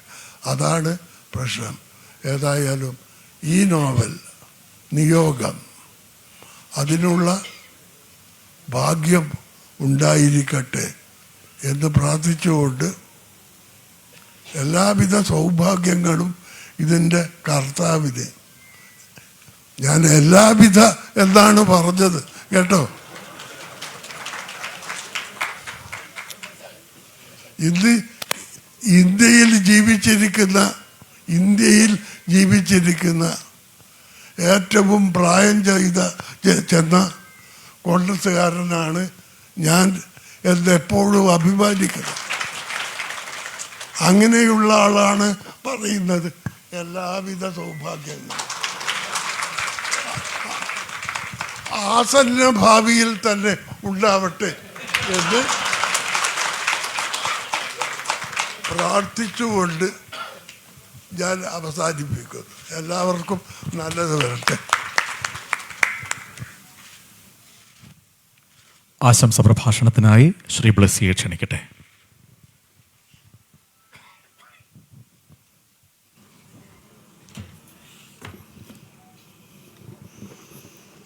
വേദിയിലെയും സദസ്സിലെയും ഏറെ ആദരവും ബഹുമാനവുമുള്ള സുഹൃത്തുക്കളെ, ബഹുമാനരെ, മലയാളത്തിൻ്റെ ഏറ്റവും പ്രിയപ്പെട്ട കഥാകാരൻ എന്നോടൊപ്പം ഒരു വേദി പങ്കിടുക എന്ന് പറയുന്നത് എനിക്ക് ലഭിച്ച വലിയ ഒരു നിയോഗമായി ഞാൻ കാണുകയാണ്. പ്രത്യേകിച്ചും പലപ്പോഴും ഒരു ചലച്ചിത്രകാരൻ എന്നുള്ള തലത്തിൽ പല ഇടങ്ങളിൽ നിന്നും പല കാര്യങ്ങളിൽ നിന്നും ഒഴിവാക്കപ്പെടുമ്പോൾ മനസ്സ് അറിയാതെ ചില വേദനകളിലൂടെ കടന്നു പോകുമ്പോൾ അതിനൊന്നും അർത്ഥമില്ല എന്നുള്ളതാണ് ഈ കഴിഞ്ഞ നിമിഷങ്ങളിൽ ഞാൻ അനുഭവിച്ചു പോയത്. മലയാളത്തിൻ്റെ കഥാകാരനിൽ നിന്ന് 22 വർഷങ്ങൾക്ക് മുമ്പ് ഞാൻ ചെയ്തൊരു സിനിമയുടെ ഫ്രെയിമുകൾ മനസ്സിൽ സൂക്ഷിക്കുന്നു എന്ന് പറയുന്നത് ഒരു ചലച്ചിത്രകാരനെ സംബന്ധിച്ചിടത്തോളം കിട്ടാവുന്ന ഏറ്റവും വലിയ നാഷണൽ അവാർഡിനും ഓസ്കാറിനും അപ്പുറമാണ്. പ്രത്യേകിച്ച് മലയാളികളുടെ മുന്നിൽ ടി പത്മനാഭൻ്റെ എന്നെ എത്രത്തോളം ചേർത്ത് വെച്ചിരിക്കുന്നു എന്നുള്ളത് അറിയുന്നവരുടെ മുന്നിൽ ഞാൻ ഏറെ സന്തുഷ്ടനാണ്. രമേശ് സാറ് എന്നെ ഇതിലേക്ക് വിളിക്കുമ്പോൾ തന്നെ ഞാൻ തിരുവല്ലയിൽ നിന്ന് വരികയാണ്. പ്രത്യേകിച്ച് എൻ്റെ മകൻ്റെ വിവാഹം അടുത്ത ദിവസം നടക്കാൻ പോകുന്നതിനുള്ള ഒരുക്കങ്ങളിലാണ്. വിളിച്ചപ്പോൾ പറഞ്ഞു കണ്ണൂരിൽ നിന്നും ടി പത്മനാഭൻ വരുന്നുണ്ട്. അപ്പോൾ ഞാൻ വിചാരിച്ചു തിരുവല്ല എത്രയോ അടുത്താണ് എന്നുള്ളത്. കാരണം ഞാൻ ആദ്യമായിട്ടാണ് അദ്ദേഹത്തിനോടൊപ്പം ഒരു വേദി പങ്ക് വയ്ക്കുന്നത് എന്ന് പറയുന്നതും എനിക്ക് ലഭിച്ച വലിയ ആദരവായിട്ടാണ് ഞാൻ ഇതിനെ കാണുന്നത്. ഇവിടെ എല്ലാവരും പറഞ്ഞതുപോലെ തന്നെ നിയോഗമെന്നുള്ള ഈ നോവലിനെക്കുറിച്ച് ഞാൻ കൂടുതലായി സംസാരിക്കുവാൻ ഉദ്ദേശിക്കുന്നില്ല. കാരണം ഞാൻ അതിലൂടെ യാത്ര ചെയ്തിട്ടില്ല. പക്ഷെങ്കിൽ ഒരു അല്പം ചില സിനിമകൾക്ക് ഒരു 8 സിനിമകൾക്ക് മാത്രം എഴുതിയിട്ടുള്ള കേവലം ഒരു എഴുത്തുകാരെന്ന് പറയാൻ ധൈര്യമില്ലാതെ പറയുന്ന ഒരു തിരക്കഥാകൃത്ത് മാത്രമാണ് ഞാൻ. പക്ഷെങ്കിൽ ഞാൻ എന്നും സ്നേഹിച്ചിരിക്കുന്ന പ്രഭാവർമ്മ സാറിൻ്റെ മുന്നിൽ ഇങ്ങനെ തെളിഞ്ഞിരിക്കുകയാണ്. അക്ഷരങ്ങൾ കൊണ്ട് വലിയ ലോകങ്ങൾ സൃഷ്ടിക്കുവാൻ കഴിയുന്ന എഴുത്തുകാരെ ഞാൻ എൻ്റെ ചലച്ചിത്ര ഗുരുക്കന്മാരെക്കാൾ കൂടുതൽ ഞാൻ സ്ഥാനത്തിൽ വെച്ചിരിക്കുന്നു എന്നുള്ളതാണ്. അതുകൊണ്ട് തന്നെയാണ് പലപ്പോഴും ഞാൻ അസൂയയോടുകൂടി പലരോടും ദേഷ്യത്തോടുകൂടും പറയാറുണ്ട്, സംവിധായകൻ എന്നുള്ളതിനോടൊപ്പം ഒരു എഴുത്തുകാരൻ കൊണ്ട് എന്തുകൊണ്ട് ഈ 8 സിനിമ എഴുതിയിട്ടും നിങ്ങൾ എന്നെ പറയുന്നില്ല എന്ന് ഞാൻ എൻ്റെ സുഹൃത്തുക്കളോട് ചോദിച്ചിട്ടുണ്ട്. കാരണം ഒരു ചലച്ചിത്രകാരനാകുവാനായിട്ട് ഞാൻ ഏതാണ്ട് ഒരു 18 വർഷക്കാലം ഞാൻ അസിസ്റ്റൻ്റ് ഡയറക്ടറായിട്ടൊക്കെ ചേർന്ന് പഠിച്ചതാണ്. ഒരു എഴുത്തുകാരനാകുവാൻ ഉള്ള ഒരു മോഹം ഇന്നും ബാക്കി നിൽക്കുകയാണ്. അതിൻ്റെ ഭാഗമായി ജീവിതത്തിൽ ഒരു നോവൽ എഴുതണമെന്ന് പത്മനാഭൻ സാറ് പറഞ്ഞ പോലെ തന്നെ ഒരു നോവൽ എഴുതുക എന്ന് പറയുന്നത് ഇന്നും എൻ്റെ ഒരു വലിയ മോഹമാണ്. അതുകൊണ്ട് തന്നെ വളരെ അസൂയയോടുകൂടിയും സ്നേഹത്തോടുകൂടിയും ആദരവോടും കൂടിയാണ് ഞാൻ ഈ ആദ്യ നോവൽ എഴുതിയ ശ്രീ രമേശ് ചെന്നിത്തലയെ ഞാൻ കാണുന്നത്. നമുക്കറിയാം, രാഷ്ട്രീയത്തിൻ്റെ ഒരുപാട് തിരക്കുകൾക്കിലൂടെ സഞ്ചരിക്കുമ്പോഴും മനസ്സിനെ സ്വസ്ഥമായി ഏകാഗ്രതയോടുകൂടി ചിന്തകൾക്ക് പിന്നെ സഞ്ചരിക്കാൻ കഴിയുന്നു എന്ന് പറയുന്നത് അപൂർവമായ ചില നിയോഗങ്ങൾ തന്നെയാണ്. കാരണം എൻ്റെ അടുത്ത് പലപ്പോഴും അദ്ദേഹം എന്നെ കാണുമ്പോഴൊക്കെ ഞാൻ ചെയ്യുന്ന സിനിമകളെക്കുറിച്ചൊക്കെ പറയാറുണ്ട്. ആടുജീവിതത്തിനെക്കുറിച്ച് കണ്ടിട്ട് തന്നെ ഞാൻ എൻ്റെ തുടക്ക സമയത്ത് എൻ്റെ അടുത്ത് പറയാൻ, ഇയാളെന്ത് പണിയാണ് ചെയ്യാൻ പോകുന്നത്, ഇങ്ങനൊരു നോവൽ സിനിമ ചെയ്യുക എന്ന് പറയുന്നത് നോവൽ തന്നെ വായിച്ച് തീർക്കാൻ പ്രയാസമാണ്. കാരണം അതിൻ്റെ വേദനകളും പ്രയാസവും. അപ്പം അദ്ദേഹത്തിന് കേരളത്തിലും അല്ലെങ്കിൽ സാഹിത്യത്തിൽ നടത്തുന്ന എല്ലാ തരത്തിലുള്ള എഴുത്തുകളിലും അദ്ദേഹം വളരെ കൃത്യമായി പിന്തുടർന്നിരുന്നു എന്നുള്ളതിൻ്റെ മറ്റൊരു തെളിവ് കൂടിയാണ് ഇന്ന് സ്വന്തമായി ഒരു രചനയിലൂടെ ആദ്യ നോവൽ പ്രസിദ്ധീകരിക്കുക എന്ന് പറയുന്നത്. ടി പത്മനാഭൻ സാറ് പറഞ്ഞ പോലെ ചെറുകഥയിൽ നിന്നും നോവലിലേക്കുള്ള മാറ്റങ്ങളോ വലിപ്പങ്ങളോ ഒന്നുമല്ല, ഏറ്റവും ചെറുതായിരിക്കുന്നതാണ് ഏറ്റവും മനോഹരമെന്ന് കരുതുന്നതുകൊണ്ട് തന്നെ ചെറുകഥയുടെ സ്ഥാനം ഏറ്റവും മുകളിലാണെന്ന് തന്നെ ഞാൻ വിശ്വസിക്കുന്ന ഒരാളാണെന്ന്. പക്ഷെങ്കിൽ ലോകത്തിനെക്കുറിച്ച് ഒരു സിനിമയ്ക്ക് ഒരു 1000-1500 ഫ്രെയിമുകളാണെങ്കിൽ ഒരു പുസ്തകത്തിന് എത്ര ആയിരം ഫ്രെയിമുകൾ കൊണ്ട് നിറയ്ക്കുന്നതാണ് ഈ നോവൽ എന്നുള്ളത് എന്നെ അത്ഭുതപ്പെടുത്തുകയാണ്. രാഷ്ട്രീയത്തിലെ ഏറ്റവും ഉന്നതമായ സ്ഥാനങ്ങളൊക്കെ വഹിച്ചുകൊണ്ടിരിക്കുന്ന അദ്ദേഹത്തിൻ്റെ പുതിയ രചനയിലൂടെ സാഹിത്യത്തിലേക്കുള്ള അദ്ദേഹത്തിൻ്റെ പ്രവേശനം ഏറ്റവും മനോഹരമാവട്ടെ. ഇതൊരു ചരിത്ര മുഹൂർത്തമായിട്ടാണ് ഞാൻ കാണുന്നത്. കാരണം പലപ്പോഴും സാഹിത്യത്തിൽ നിന്ന് രാഷ്ട്രീയത്തിലേക്ക്, അല്ലെങ്കിൽ ചലച്ചിത്രത്തിൽ നിന്ന് രാഷ്ട്രീയത്തിലേക്ക്, വിവിധ ഇടങ്ങളിൽ നിന്ന് രാഷ്ട്രീയത്തിലേക്കൊക്കെ വന്ന ധാരാളം ആൾക്കാരുണ്ട്. പക്ഷേ കഴിഞ്ഞ ഏതാനും കാലങ്ങളായി രാഷ്ട്രീയത്തിലൂടെ സഞ്ചരിച്ച് അതിൻ്റെ അനുഭവങ്ങൾ വെച്ചിട്ട് സാഹിത്യത്തിലൂടെ തൻ്റെ പാർട്ടിക്കാരെയും അല്ലാത്തവരെയും ഭാഷ അറിയുന്നവരോടൊപ്പം സംവേദിക്കുവാനായിട്ടുള്ള വലിയ ഒരു ഒരുക്കത്തിനായിട്ടുള്ള ഈ തയ്യാറെടുപ്പിന്, അതിൽ പുസ്തകം ഏറ്റുവാങ്ങുന്നതിനും ഒക്കെ എനിക്ക് ലഭിച്ച വലിയ അവസരത്തിനെ ഓർത്ത് ഞാൻ നന്ദി പറയുകയാണ്. അദ്ദേഹത്തിൻ്റെ സാഹിത്യത്തിലും രാഷ്ട്രീയത്തിലുമുള്ള അദ്ദേഹത്തിൻ്റെ ജൈത്രയാത്രയ്ക്ക് എല്ലാവിധമായ ആശംസകളും അർപ്പിക്കുന്നു. Thank you. നിയോഗം നോവൽ ഈ ഹാളിന് തൊട്ട് മുമ്പിലുള്ള കൗണ്ടറിൽ ലഭ്യമാണ്. ഡിസ്കൗണ്ടോടുകൂടി ഇന്ന് പുസ്തകം സ്വന്തമാക്കാം. ചടങ്ങിന് ശേഷം എഴുത്തുകാരൻ്റെ കയ്യൊപ്പോടുകൂടി പുസ്തകം സ്വന്തമാക്കാനുള്ള അവസരവും ഒരുക്കിയിട്ടുണ്ട്. മറുപടി പ്രഭാഷണത്തിനായി എഴുത്തുകാരൻ ശ്രീ രമേശ് ചെന്നിത്തലയെ ക്ഷണിച്ചുകൊള്ളുന്നു.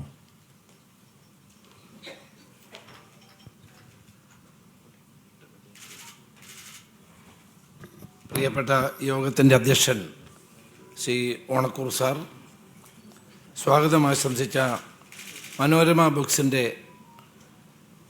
ചുമതല വഹിക്കുന്ന എൻ്റെ പ്രിയ സുഹൃത്ത് തോമസ് ഡൊമിനിക്, പ്രിയങ്കരനായ എൻ്റെ പ്രിയ സുഹൃത്ത് ഡോക്ടർ PK രാജശേഖരൻ, മലയാളത്തിൻ്റെ കഥാകാരൻ, കഥകളുടെ കുലപതി, പ്രിയപ്പെട്ട നമ്മളൊക്കെ പപ്പേട്ടൻ എന്ന് വിളിക്കുന്ന ശ്രീ T പത്മനാഭൻ, എനിക്ക് ഏറ്റവും ഇഷ്ടപ്പെട്ട സംവിധായകരിൽ ഒരാളായ എൻ്റെ ഏറ്റവും അടുത്ത സുഹൃത്തും സഹപ്രവർത്തകനും ഒക്കെയായ ശ്രീ ബ്ലസി, പ്രിയപ്പെട്ട ജസ്റ്റിസ് ഹരിഹരൻ നായർ,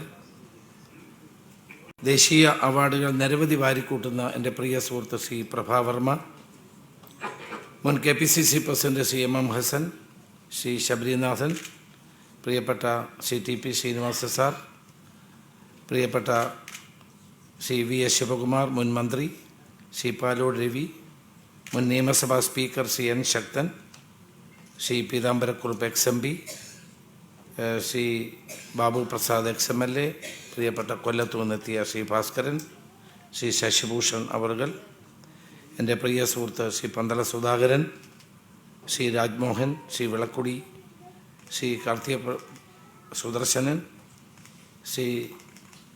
ശ്രീമതി ബെറ്റിമോൾ, പ്രിയപ്പെട്ട ശ്രീ തമ്പി അടക്കം ഒത്തിരി പേര് പറയേണ്ട ഒത്തിരി വ്യക്തികൾ ഇവിടെ ഉണ്ട്.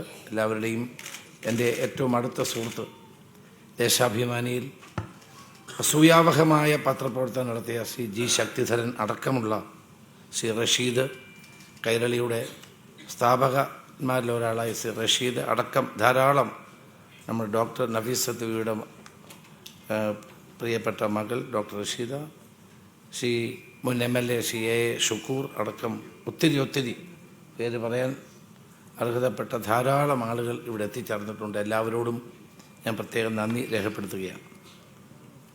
ഇങ്ങനൊരു നോവൽ എഴുതണം എന്നുള്ളൊരാഗ്രഹം പൊടുന്നനെ ഉണ്ടായതല്ല. കുറേ കാലമായി ഇങ്ങനെ എൻ്റെ മനസ്സിൽ ഇങ്ങനൊരു കഥ ഇങ്ങനെ തളം കെട്ടി നിന്ന ഒന്നാണ്. പക്ഷെ അത് എഴുതാനുള്ള സമയം കിട്ടുന്നില്ല എന്നുള്ളതായിരുന്നു ഏറ്റവും വലിയ പ്രശ്നം. ഇടയ്ക്കൊരു കഥയാക്കി അത് ചുരുക്കാമെന്ന് കരുതി, പക്ഷേ കഥയിൽ അത് നിൽക്കുന്നില്ലാത്തത് കൊണ്ടാണ് നോവലായി മാറ്റാമെന്ന് കരുതി. എഴുതിയപ്പോൾ അത് വളരെ വലിയൊരു നോവലായിപ്പോയി.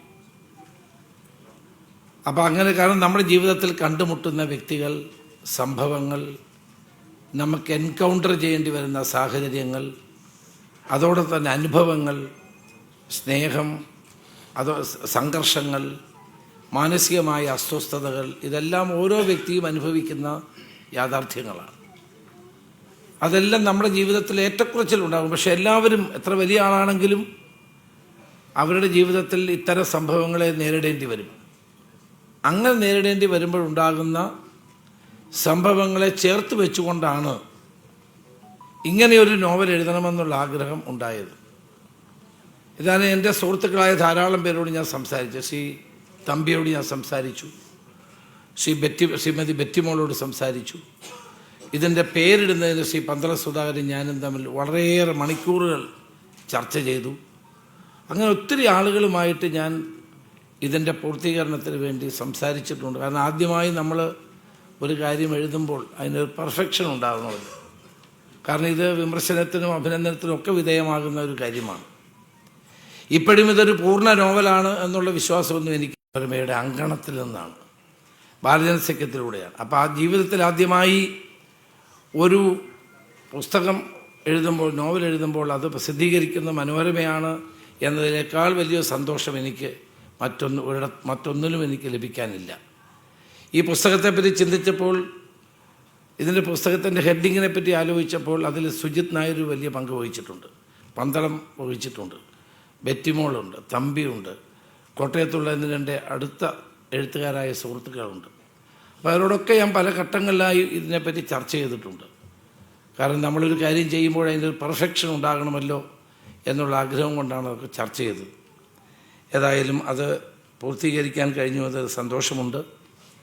ഇനിയും എഴുതണമോ എന്ന് ചോദിച്ചാൽ, എഴുത്തെന്ന് പറയുന്നത് അങ്ങനെ നിർബന്ധിച്ച് ഒരു ദിവസം രാവിലെ എഴുതാൻ കഴിയുന്ന ഒന്നല്ല.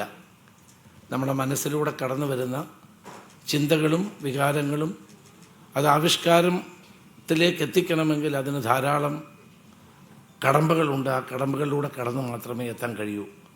എങ്കിലും എൻ്റെ മനസ്സിൽ ഞങ്ങളുടെ നാടിൻ്റെ ഒരു കായംകുളം രാജാവിൻ്റെ ഭരണകാലം മുതൽ സ്വാതന്ത്ര്യ സമരം വരെയുള്ള അപ്പർ കുട്ടനാടിൻ്റെയും ഓണാട്ടുകാരുടെയും ഒരു ചരിത്ര നോവൽ എഴുതാനുള്ള ആരംഭം കുറിച്ചിട്ടുണ്ട് എന്നുകൂടി ഞാൻ ചൂണ്ടിക്കാണിക്കും. ചെറിയ ചെറിയ മനുഷ്യരും ജീവിതത്തിൽ ചേറിലും പുഴകളിലുമൊക്കെ കുളിച്ചും ജോലി ചെയ്തും ജീവിച്ച കർഷകരും തൊഴിലാളികളും പാവപ്പെട്ട മനുഷ്യരും അവർ സ്വാതന്ത്ര്യ സമരത്തിൽ പങ്കെടുത്ത ചരിത്രവും ചെങ്ങന്നൂർ വെടിവെപ്പും, നമ്മുടെ നാട്ടിലെ ഓണമൂട്ടുന്ന കരയാണ് ഈ ഓണാട്ടുകര.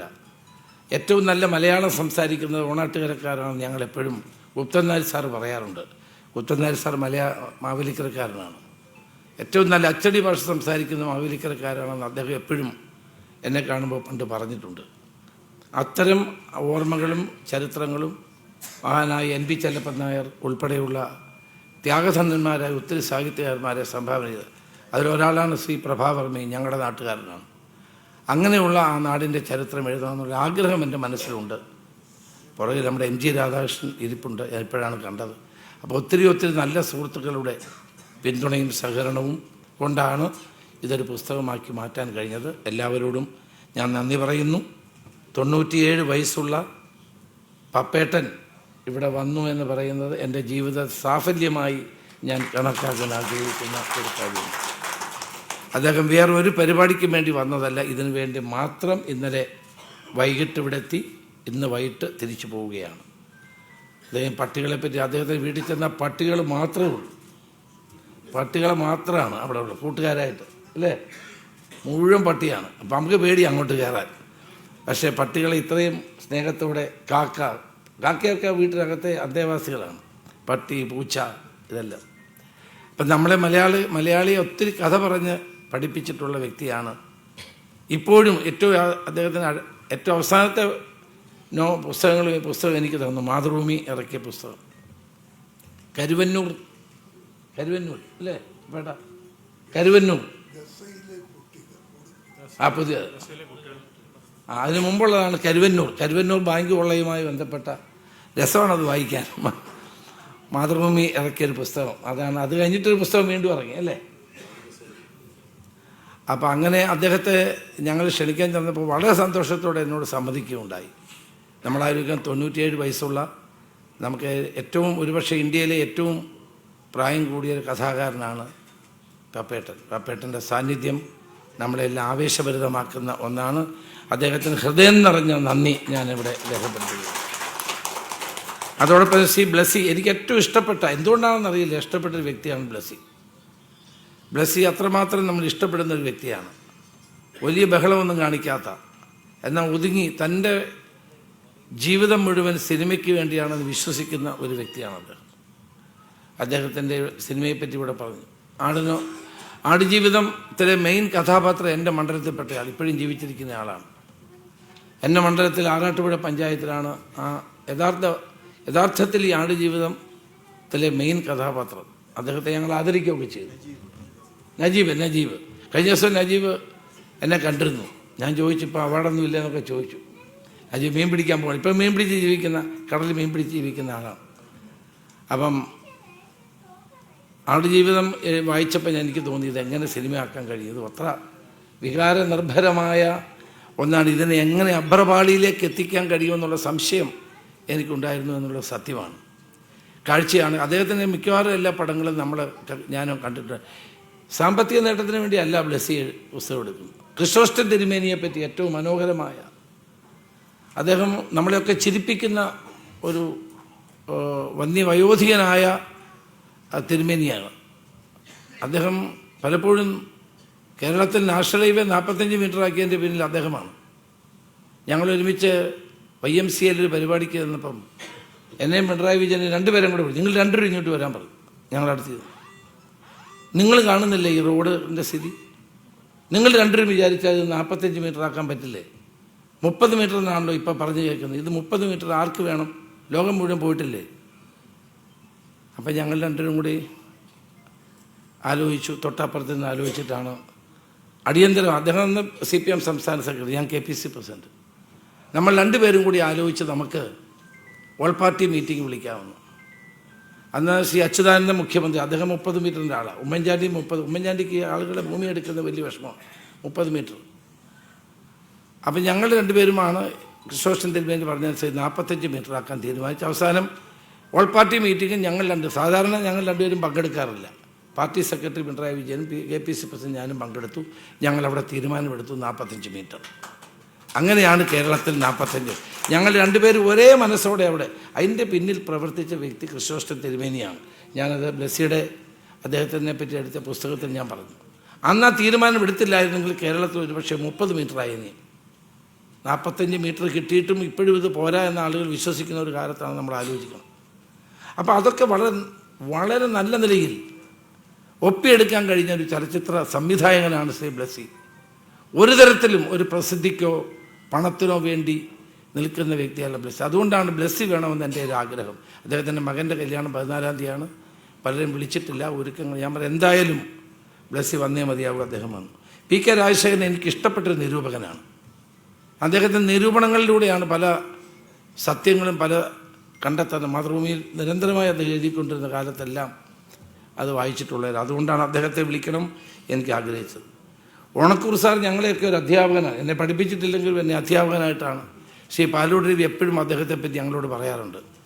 പാലോട് രവി ഞങ്ങൾ സംസ്കാര സാഹിത്യയുടെ ചെയർമാനായിരുന്ന കാലത്തെല്ലാം അദ്ദേഹമാണ് വാസ്തവത്തിൽ പാലോട് രവിയാണ് ഞങ്ങളെ ഈ സാഹിത്യകാരന്മാരെയൊക്കെ കൂടുതൽ പരിചയപ്പെടുത്തിയ വ്യക്തി.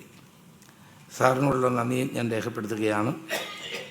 പിന്നെ ഇവിടെ വന്നു ചേർന്ന നിങ്ങൾ ഓരോരുത്തരോടും, പ്രത്യേകിച്ച് മാതൃഭൂമി ബുക്സിനോടുള്ള പ്രത്യേക തോമസ് ഡൊമിനിക്ക്, അദ്ദേഹത്തിൻ്റെ മനോരമ ബുക്സ്, തോമസ് ഡൊമിനിക്കിൻ്റെ അമ്മ മരിച്ചത് ഇന്നലെയാണ്. അപ്പം ഞാൻ പറഞ്ഞു അമ്മ മരിച്ചിട്ട് വരണമെന്ന് ചോദിച്ചപ്പോൾ പറഞ്ഞു അമ്മ എന്നോട് പറയുമായിരുന്നു, തോമസേ നീ ജോലിക്ക് പോകും, ജോലിക്ക്. അമ്മയ്ക്ക് സുഖമില്ലായിരിക്കുമ്പോൾ അമ്മ പറയും നീ ജോലിക്ക് പോകും, ഇവിടെ നിൽക്കേണ്ടായെന്ന് അമ്മ എപ്പോഴും പറയും. അപ്പം പറഞ്ഞു ഞാൻ ഇന്നിവിടെ വന്നത് അമ്മയുടെ ആത്മാവിന് ഏറ്റവും ഇഷ്ടമുള്ള കാര്യമായിരിക്കും.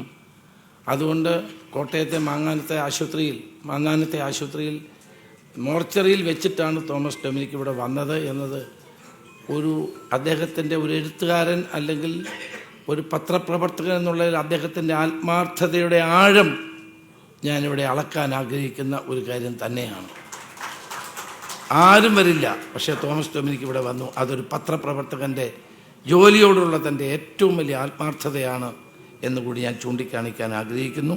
ഞാനിവിടെ പേര് പറയാത്ത ശ്രീ കരളം കൃഷ്ണപിള്ള അടക്കം ധാരാളം നേതാക്കന്മാർ, പാർട്ടി നേതാക്കന്മാർ, ഒത്തിരി ശ്രീ സുദർശനൻ, ഒത്തിരി ആളുകൾ, അതോടൊപ്പം തന്നെ ഒത്തിരി ആളുകൾ ഇവിടെ എത്തിയിട്ടുണ്ട്. എല്ലാവരോടും ഞാൻ നന്ദി പറയുന്നു. നിങ്ങളുടെ ഈ പ്രോത്സാഹനം തീർച്ചയായും ഇവിടെ പറഞ്ഞല്ലോ നരസിംഹറാവിൻ്റെ ഇൻസൈഡർ വായിക്കേണ്ട പുസ്തകമാണ്. അത് അദ്ദേഹത്തിൻ്റെ ആത്മകഥയാണ്. ആത്മകഥയിലൂടെ വേറൊരു പേരാണ് അദ്ദേഹം ഇട്ടിരിക്കുന്നത്. അദ്ദേഹത്തിൻ്റെ പേരല്ല, വേറൊരാളുടെ പേര് ഇട്ടിട്ട് കഥാപാത്രം വേറൊരാളാണ്. പക്ഷേ ആത്മകഥയിലൂടെ നമ്മളോട് കാര്യങ്ങൾ പറഞ്ഞു. നമ്മളാരും വിശ്വസിക്കുമോ? നരസിംഹറാവു ഒരു നക്സലൈറ്റ് ആയിരുന്നു. ജീവിതം തുടങ്ങുമ്പോൾ വിദ്യാർത്ഥിയായിരിക്കുന്ന കാലത്ത് നക്സലൈറ്റ് ആയിരുന്നു. അദ്ദേഹം കാടുകളിൽ ജീവിച്ചിരുന്നു. ഇതൊക്കെ അറിയണമെങ്കിൽ ആ ഇൻസൈഡർ പുസ്തകം വായിക്കണം. അത് അവസാനം കേന്ദ്ര വിദേശകാര്യ വകുപ്പിൻ്റെ മന്ത്രിയായി ജോലി കഴിഞ്ഞ് തിരിച്ച് ഹൈദരാബാദിലേക്ക് പോകുന്ന വരെയാണ് ആ പുസ്തകം. ബാക്കിയുള്ള പ്രധാനമന്ത്രി കാലത്തെ കാര്യങ്ങളില്ല ഇൻസൈഡർ എന്ന പുസ്തകത്തിൽ. അത്ര ഒത്തിരി സ്വന്തം അനുഭവങ്ങളുടെ കഥകൾ നമ്മളെ ഇതുപോലുള്ള മഹാന്മാരായ നേതാക്കന്മാർ വായിച്ച് നമ്മളെ പഠിപ്പിക്കുന്നുണ്ട്. ഒരാളുടെ എൻ്റെ ഒരു അടുത്ത സുഹൃത്താണ് CPM-ൻ്റെ പോളിറ്റ് ബ്യൂറോ മെമ്പർ വിജയരാഘവൻ ലോകത്ത് എവിടെ ആത്മകഥ കിട്ടിയാലും കളക്ട് ചെയ്യുന്ന ഒരാളാണ്. അപ്പോൾ എന്നോട് പറഞ്ഞു എൻ്റെ ആത്മകഥ ഒരാൾ എഴുതി വേണമെന്ന് പറഞ്ഞു. കാരണം അദ്ദേഹം എന്നോട് പറഞ്ഞത് ഈ ആത്മകഥ വായിച്ചാൽ നമുക്ക് പുതിയ ഒത്തിരി കാര്യങ്ങൾ കിട്ടും, അതനുസരിച്ച് പ്രവർത്തിക്കാൻ പറ്റും. വിജയരാഘവനെ മാത്രമേ അപ്പോൾ MMSൻ്റെ ആത്മകഥ കിട്ടിയപ്പം പുറത്തിറക്കിയപ്പോൾ എന്നോട് പറഞ്ഞു എനിക്ക് എൻ്റെ കോപ്പി വേണമെന്ന്. വിജയരാഘവനിൽ കണ്ട ഒരു പ്രത്യേകതയാണ് ആത്മകഥ കളക്ട് ചെയ്യുക. എല്ലാവരുടെയും ആത്മകഥ കളക്ട് ചെയ്ത് ചില ആളുകളുടെ താല്പര്യമാണതല്ല. അപ്പോൾ അതുകൊണ്ട് ആത്മകഥ എഴുതിയ നരസിംഹറാവിനെ പറ്റി ഇവിടെ പറഞ്ഞതുകൊണ്ടാണ് ഞാൻ ഇത്രയും പറഞ്ഞത്. ഞാൻ എൻ്റെ വാക്ക് നിർത്തുകയാണ്. എല്ലാവരോടും ഇവിടെ വന്നു ചേർന്ന എല്ലാ മഹത് വ്യക്തികളോടുമുള്ള എൻ്റെ പ്രത്യേകമായ നന്ദി ഞാൻ രേഖപ്പെടുത്തുകയാണ്. ഇതോടൊപ്പം തന്നെ എനിക്കൊരിക്കലും മറക്കാൻ കഴിയാത്ത ഉണ്ണികൃഷ്ണൻ നായർ ചേട്ടൻ, DCCയുടെ വൈസ് പ്രസിഡൻ്റായിരുന്ന പത്തനംതിട്ടയിലെ DCCയുടെ വൈസ് പ്രസിഡൻ്റായിരുന്ന അദ്ദേഹത്തിൻ്റെ മകൻ ശ്രീ രഞ്ജിത്ത് എൻ്റെ ഏറ്റവും അടുത്ത സുഹൃത്താണ്. രഞ്ജിത്ത് പ്രൊഡ്യൂസറാണ്. ഏറ്റവും മനോഹരമായ സിനിമകൾ മലയാളത്തിൽ സംഭാവന ചെയ്യുന്ന രഞ്ജിത്ത് ഉൾപ്പെടെയുള്ള എല്ലാവരോടും പ്രത്യേകം ഞാൻ നന്ദി രേഖപ്പെടുത്തിക്കൊണ്ട് എൻ്റെ വാക്ക് നിർത്തുന്നു. നമസ്കാരം. ഈ പുസ്തക പ്രകാശന ചടങ്ങ് ഇവിടെ സമാപിക്കുകയാണ്. ഏറെ പ്രൗഢമായ ഈ വേദിയിൽ വെച്ച് നിയോഗത്തിൻ്റെ പ്രകാശന കർമ്മം നടത്താൻ നിർവഹിച്ചതിൽ മനോരമ ബുക്സിനും മലയാള മനോരമയ്ക്കുമുള്ള നന്ദി അറിയിച്ചുകൊള്ളുന്നു. പുസ്തകത്തിൻ്റെ കോപ്പികൾ ഈ ഹാളിന് പുറത്തുള്ള കൗണ്ടറിൽ ലഭ്യമാണ്. ഡിസ്കൗണ്ട് നിരക്കിൽ ലഭ്യമാണ്. എഴുത്തുകാരൻ്റെ കയ്യൊപ്പോടുകൂടി ഇന്ന് പുസ്തകങ്ങൾ സ്വന്തമാക്കാനുള്ള അവസരമുണ്ട്. എല്ലാ വായനക്കാരും ആ അവസരം പ്രയോജനപ്പെടുത്തണമെന്ന് വിനീതമായി അറിയിക്കട്ടെ. ഏവർക്കും ഒരിക്കൽ കൂടി നന്ദി, നമസ്കാരം.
ഞങ്ങളുടെ ആദ്യ പോയിട്ട് ഇന്നേക്ക് 10 നാൾ. അവളുണ്ടായിരുന്നപ്പോ എന്ത് രസമായിരുന്നെന്നോ. ഒരു നിമിഷം കൊണ്ടാണല്ലോ അവളെല്ലാം നശിപ്പിച്ചു കളഞ്ഞത്.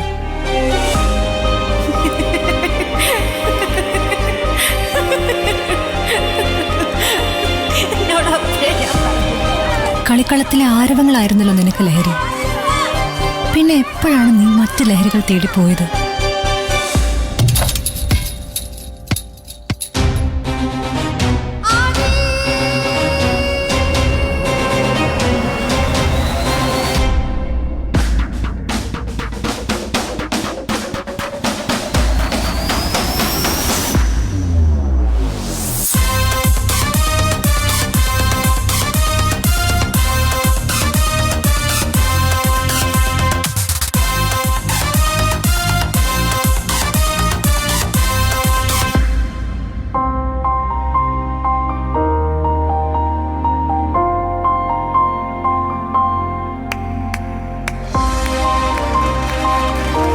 നമ്മുടെ കുഞ്ഞുങ്ങൾക്ക് വേണ്ടി, നല്ലൊരു നാളേക്ക് വേണ്ടി ലഹരിക്കെതിരെ പ്രൗഢ് കേരളയോടൊപ്പം പ്രവർത്തിക്കാനുള്ള തീരുമാനമാണ് ഞാൻ എൻ്റെ ജീവിതത്തിലെടുത്ത ഏറ്റവും നല്ല തീരുമാനമെന്ന് ഞാൻ വിശ്വസിക്കുന്നു.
ലഹരി അത് ജീവിതത്തോടാണ് വേണ്ടത്.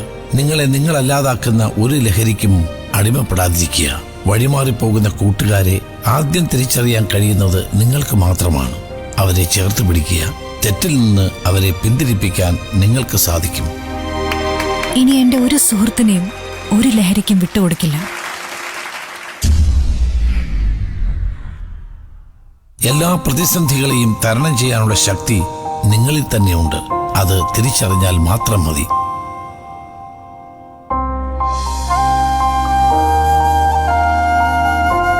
ലഹരി എന്ന മഹാവിപത്തിനെ നമുക്ക് ഒരുമിച്ച് അതിജീവിക്കാം. നിങ്ങളോടൊപ്പം പ്രൗഢ് കേരളയും ഞാനും എപ്പോഴും എന്നും ഉണ്ടാകും.